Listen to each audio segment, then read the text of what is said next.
ఈరోజు మీ ముందుకి ఒక మంచి పద్యంతో వచ్చేసాను.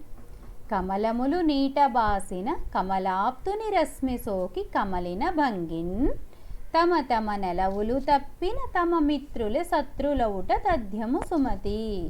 దాని భావం కూడా చూద్దాం. కమలములు తమ నివాసమైన నీటిని విడిచిపెట్టిన తర్వాత తమ మిత్రుడైన సూర్యుని యొక్క ఎండ తాకిడికి కమిలిపోతాయి అన్నమాట.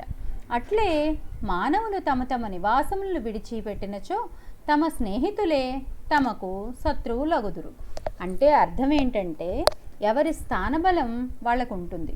ఆ స్థానబలం దాటి బయటకు వచ్చిన తర్వాత వారికి ఆ విలువ దక్కకపోవచ్చు. అందుకు ఎవరి స్థానంలో ఉండి వాళ్ళు వారి వారి విలువలను కాపాడుకోవడం ఈ పద్య తాత్పర్యం అన్నమాట.